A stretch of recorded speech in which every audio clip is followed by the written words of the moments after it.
بسم اللہ الرحمن الرحیم ایاک نعبد و ایاک نستعین۔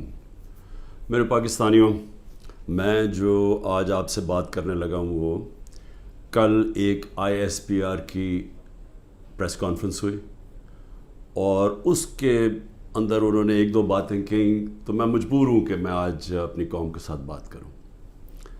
جو انہوں نے بات کی کہ یہ پاکستان کے خلاف بغاوت اور اشارہ سارا تحریک انصاف کے اوپر کہ ہم نے بغاوت کی ہے، اور یہ کہ یہ پہلے سے پلان بن رہا تھا اس کا کہ ہم یہ پہلے سے ہی تیاری کر رہے تھے بغاوت کرنے کے لیے، اور یہ اپنی فوج کے خلاف یہ سارا یہ ہم نے کیا، اور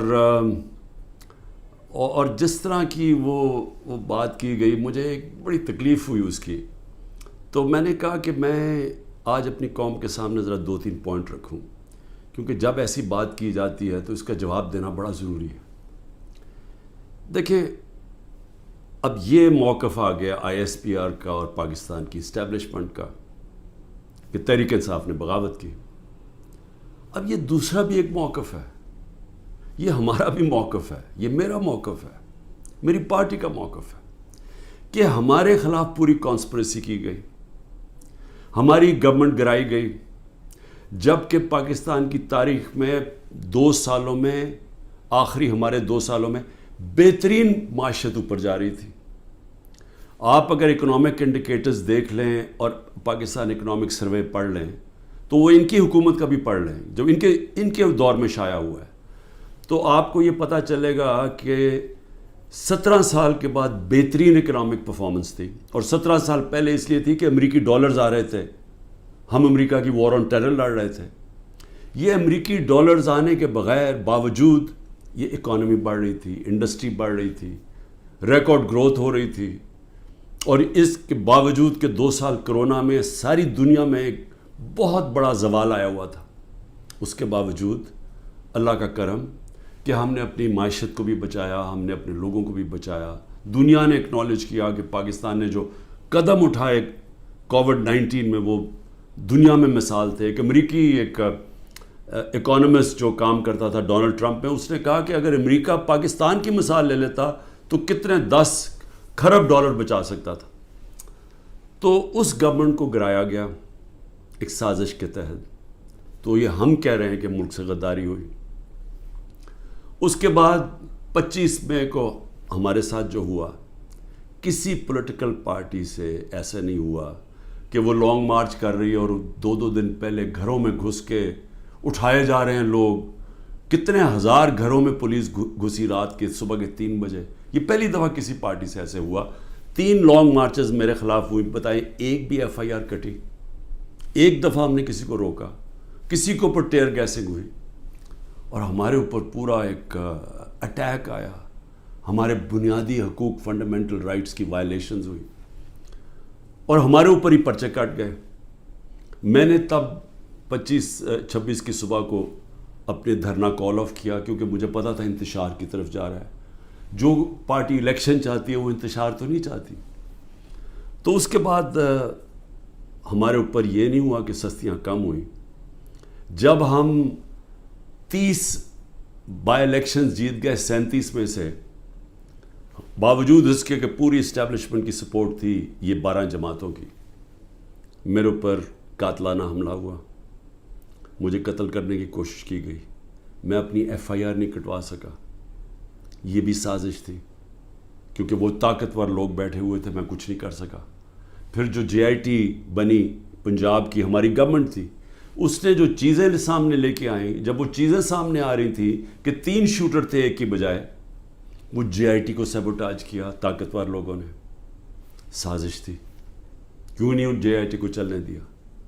اس کے بعد ہمارے اوپر میرے گھر پہ حملہ ہوتا ہے۔ ہم ایشورٹی بانڈ جب دے رہا تھا میں کہ جناب میں وہاں 18 مارچ کو اسلام آباد کے جوڈیشل کمپلیکس میں جاؤں گا، کوئی قانونی جواز نہیں تھا میرے گھر پہ، 24 گھنٹے حملہ کیا، اور وہ ایشورٹی بانڈ بھی نہ لے پولیس، کیونکہ انہوں نے مجھے اغوا کرنا تھا یہاں سے۔ یہاں لوگوں کو زخمی ہوئے، سارا دن گھر اندر بیٹھ نہ سکے، 24 گھنٹے ٹیئر گیس گھروں کمروں کے اندر. کبھی کسی لیڈر سے ایسے نہیں ہوا. 18 مارچ کو پھر میرے اوپر ایک قاتلانہ حملہ ہوتا ہے. اللہ کا کرم ہے کہ میں بچ جاتا ہوں. سارا وہاں اوپر ISI نے اس کو ٹیک اوور کیا ہوا تھا، جو جوڈیشل کمپلیکس ہے. CCTV کیمرہ انہوں نے بند کر دیے. پوری تیاری تھی کہ عمران خان کو قتل کرنا تھا وہاں. وہ اللہ نے ایسا کرم کیا کہ وقت میں ہم باہر نکلے، اگر اندر چلے جاتے تو دروازہ بند ہو جاتا تو ختم تھا. وہاں بچا میں. اس کے بعد اگلے دن یہاں 2 دن کے بعد 3 دن کے بعد ادھر ایک اور مرتضیٰ بھٹو ٹائپ قتل کرنا تھا. وہ مجھے پہلے پتہ چل گیا، میں نے ٹی وی پہ چلا گیا، وہ رک گئی بات. تو سازش تو کیا ہو رہی تھی؟ سازش یہ ہو رہی تھی کہ ایک پارٹی جو جیتنے جا رہی تھی الیکشن، اس کو پارٹی کو ختم کرنے کے لیے لیڈر کو ختم کرنا تھا. اور پلان تب سے ہی بنا ہوا تھا. کیسز شروع ہو گئے تھے مہینوں کے اندر. جیسے 70 سال میں ایک آدمی کے اوپر ایک کرمنل کیس نہیں ہوتا، چند مہینے میں آج 170 سے زیادہ کیس ہو چکے ہیں. یہ یعنی کون سے انصاف کا تقاضا ہے کہ ہر قسم کا جو ہر دوسرے دن کوئی نیا کیس ہو جاتا ہے. سارا میرا وقت ایک عدالت سے دوسری عدالت میں لگتا ہے. تو یہ کون سا، یہ ملک کی بہتری کے لیے ہو رہا ہے کہ ایک پارٹی، سب سے بڑی پارٹی کو باہر رکھنا؟ اس سے بڑی سازش کیا ہے؟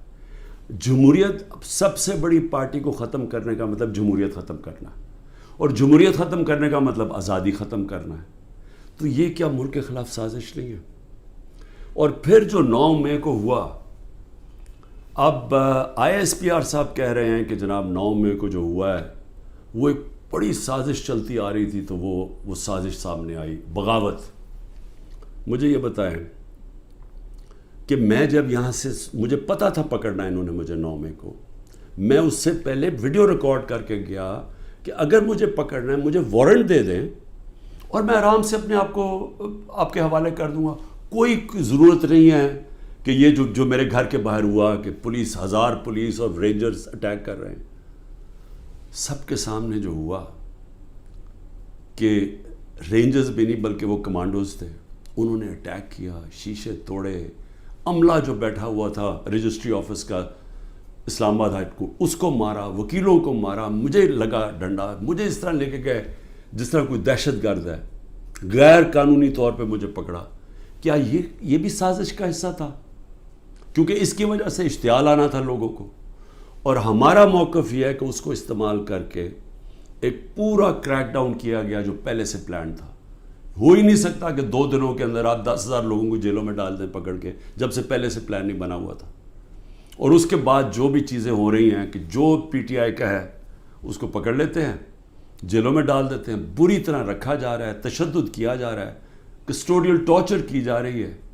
اور جو ہاتھ کھڑا کر کے کہتا ہے جی میں تحریک انصاف چھوڑ رہا ہوں، سب کچھ معاف. تو میرا اب سوال یہ ہے کہ ISPR کا یہ موقف ہے کہ فوج کے خلاف بغاوت ہے. ہمارا یہ موقف ہے کہ یہ ہمارے خلاف پوری سازش ہوئی پارٹی کو ختم کرنے کی، تاکہ وہ الیکشن نہ لڑ سکے اور عمران خان کو الیکشن سے باہر کیا جائے. یہ 170 کیسز اس لیے ہیں کہ کسی طرح ڈسکوالیفائی کرو یا جیل میں ڈالو. اور یہ ملٹری کورٹس بھی میری نظر میں اس لیے ہیں کیونکہ سول کورٹس کے اندر یہ جو سارے کیسز ہیں یہ کبھی چل سکتے ہی نہیں ہیں، کیونکہ بوگس کیسز ہیں. تو اس لیے ملٹری کورٹس بنائے جا رہے ہیں تاکہ اس میں عمران خان کو سزا دی جائے، تاکہ وہ الیکشن سے باہر ہو جائے. تو میں آج اپنی ملٹری اسٹیبلشمنٹ کو کہنا چاہتا ہوں کہ دیکھیں، انصاف کا تقاضا تو یہ ہے کہ ISPR نے تو فیصلہ کر کے ہمیں دے دیا، اور جو بھی بیان آتے ہیں اسٹیبلشمنٹ سے اس سے واضح ہوتا ہے کہ ہم ہی بغاوت کر رہے ہیں، PTI اور عمران خان. آپ نے تو اپنا مائنڈ دے دیا ہے. تو اب سوال یہ ہے کہ آپ ملٹری کورٹس میں اب کیسے فیصلہ کر سکتے ہیں؟ کیونکہ جج، جوری اور ایکسیکیوشن تو اب بن ہی نہیں سکتے. وہ تو انصاف ہوتا ہی نہیں ہے. انصاف تو وہ ہوتا ہے کہ میرا موقف ہے اور ایک اسٹیبلشمنٹ کا موقف ہے. بیچ میں تو کوئی جج بیٹھ کے فیصلہ کرتا ہے نا کہ کون ٹھیک کہہ رہا ہے. مجھے موقع دیا جائے، میں انشاءاللہ ثابت کروں گا.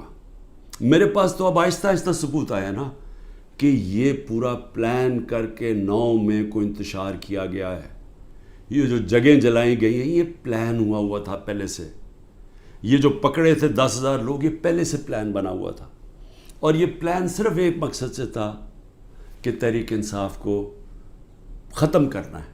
یعنی جو کاٹا ڈالا ہوا تھا، جو بار بار مجھے ہمیں اسٹیبلشمنٹ بتاتی تھی، جو میرے ابھی بھی لوگوں کو ملتی ہے، تو ہمارے جو سارے لوگوں کو ملتی ہے ان کو ایک ہی کہ جی عمران خان کے اوپر کاٹا ڈل گیا ہے، آپ کسی اور پارٹی میں چلے جائیں، پی ٹی آئی کا کوئی مستقبل نہیں ہے. پہلے تو ان کی بزنسز بھی بند کرتے ہیں، گھر بھی توڑتے ہیں، سب کچھ، لیکن ساتھ پھر یہ مایوس بھی کر دیتے کہ جی عمران خان کا تو کوئی چانس ہی نہیں ہے. تو بڑے رسپیکٹفلی میں کہنا چاہتا ہوں کہ یہ عدالت میں کیس چلنا چاہیے اور اوپن ٹرائل ہونی چاہیے. میری ایک اور ریکویسٹ ہے، یہ ٹیلی وائز ہونی چاہیے ٹرائل، کیونکہ یہ ایک ملک کے خلاف اگر بغاوت ہے تو یہ کوئی چھوٹی چیز نہیں ہے. تو یہ چھپا کے نہیں ہونی چاہیے، پبلک میں ہونی چاہیے. سارے جو آپ کہتے ہیں کہ آپ کے پاس ثبوت ہیں آپ لے کے آئیں، جو میرے پاس ثبوت ہے وہ ہم لے کے آتے ہیں، قوم کے سامنے رکھیں. کیونکہ اگر اپنی فوج کے خلاف کوئی بغاوت کرتا ہے اس کو سزا ملنی چاہیے. میری طرح کا آدمی جو فیصلہ ساری باہر 20 سال باہر کمائی کی، سب کچھ بیچ کے آج میرا پاکستان میں، میرا ایک پیسہ پاکستان سے باہر نہیں ہے. تو مجھے اگر غدار کہا جا رہا ہے تو مجھے موقع ملنا چاہیے اپنے آپ کو بے قصور ثابت کرنے کا پبلکلی. اور دوسری طرف جن لوگوں کو آج اوپر بٹھایا گیا ہے، جو سارے آج دبئی بیٹھے ہیں، پاکستان کے فیصلے دبئی میں ہو رہے ہیں.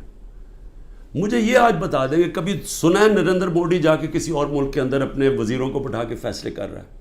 کبھی سنا ہے کہ برطانیہ کا پرائم منسٹر جا کے یورپ میں بیٹھا ہوا، یا یورپین پرائم منسٹرز کہیں اور جا کے کر رہے ہیں؟ کبھی دنیا میں سنا ہی ہے؟ یہ ملک سے مذاق کیا ہو رہا ہے کہ جن لوگوں کا اسٹیک ہی پاکستان میں نہیں ہے، ان کی دبئی میں بڑی بڑی پراپرٹیز ہیں، لنڈن میں بڑی پراپرٹیز ہیں. اور یہ مجھے کس نے بتایا ہے؟ یہ ہماری ISI نے ہمیں بتایا ہے. یہ نیب کے جو پہلے چیئرمین تھے جنرل امجد، انہوں نے مجھے آج سے 20 سال پہلے 23 سال پہلے پوری بریفنگ دی کہ ان کی کتنی پراپرٹیز ہیں ملک سے باہر. یہ سارا وقت ہمیں کدھر سے انفارمیشن آتی تھی؟ کیونکہ ISI کے پاس انفارمیشن ہوتی تھی، ادھر سے ہمیں انفارمیشن ملتی تھی کہ ان کی کتنی پراپرٹیز باہر ہیں، انہوں نے کتنا پیسہ کیا، فلانی ڈیل سے کتنا پیسہ کمایا. وہ لوگ جو آج اربوں ڈالر کی باہر پراپرٹیز لے کے بیٹھے ہیں، جن لوگوں میں ایک کہتا ہے کہ نواز شریف کہتا ہے کہ ہندوستان کو کہ جی یہ پاکستانی فوج دہشت گردی کر رہی ہے ڈان لیکس میں، دوسری طرف واسع زرداری جا کے کہتا ہے امریکنوں کو کہ جی ایڈمرل منل کو، وہ حسین حقانی اس کا ایمبیسڈر کہتا ہے کہ ہمیں بچا لو پاکستانی فوج سے، امریکنوں کو کہتا ہے. وہ ٹھیک ہیں جن کے اربوں ڈالر باہر پڑے ہیں اور جو آج سارے مل کے، یعنی پاکستان میں انہیں کوئی جگہ نہیں ملی میٹنگ کے لیے، وہ باہر بیٹھے ہوئے سارے. اور عمران خان جو سب کچھ اپنا چھوڑ کے بیچ کے آج پاکستان ہے، وہ غدار بن گئے. مجھے یہ بتائیں، میں پرائم منسٹر 3.5 سال تھا، مجھے ایک بتائیں میں نے نجی دورہ کیا ہو، پرائیویٹ وزٹ کی ہو. میرے بچے انگلینڈ میں تھے، 2 دفعہ مجھے برطانیہ کے پرائم منسٹر نے آفر کی کہ لنڈن آؤ. میں کیوں نہیں گیا؟ کیونکہ میں جب کوئی باہر کا دورہ کرتا تھا پہلے میں دیکھتا تھا میرے ملک کو اس کا کیا فائدہ ہے. کیونکہ جب ایک پرائم منسٹر باہر دورہ کرتا ہے، پاکستان کے ڈالر خرچ ہوتے ہیں، ہمارا پیسہ خرچ ہوتا ہے، ہمارا مقروض ملک ہے. میں تو اپنے بچے تک نہیں گیا. نواز شریف 22 دفعہ نجی دورے کیے اس نے لنڈن کے جب وہ پرائم منسٹر تھا. آصف زرداری 50 دفعہ دبئی گیا جب وہ پریزیڈنٹ تھا، اور ملکوں کے علاوہ. تو آج مجھے تکلیف یہ ہے کہ یہ جو لوگ اوپر مسلط کیے ہیں، جو دبئی بیٹھ کے پاکستان کے فیصلے کر رہے ہیں، یہ محب وطن ہیں، اور میں اور میری جماعت ان کو غدار کہا جا رہا ہے. اس لیے اس کی اوپن ٹرائل کریں. یہ بیٹھے اس کو ٹی وی کے اوپر یہ ٹرائل ہے. مجھے موقع ملے بتانے کا قوم کو کہ ہمارے سے ہوا کیا کیا ہے، میرے سے کس طرح غداری کی گئی ہے، کس طرح میرے سے جھوٹ بولے گئے ہیں، کس طرح کمر میں چاقو مارا گیا ہے، اور آج پاکستان کو گھٹنے پہ پہنچا دیا ہے. آج ہم معاشی طور پہ بھی اس جگہ پہ پہنچ گئے ہیں کہ نریندر مودی کہتا ہے کہ اس کو پاکستان کو چھوڑ دو، یہ اپنے بوجھ میں ہی کر رہا ہے. آج یہ اسٹیٹمنٹ آئی ہے, 14 مہینے پہلے اس طرح کی کسی کوئی اسٹیٹمنٹ آئی تھی؟ ذرا صرف دیکھ لیں کہ پاکستان کا وقار کدھر تھا اور آج کدھر ہے پاکستان.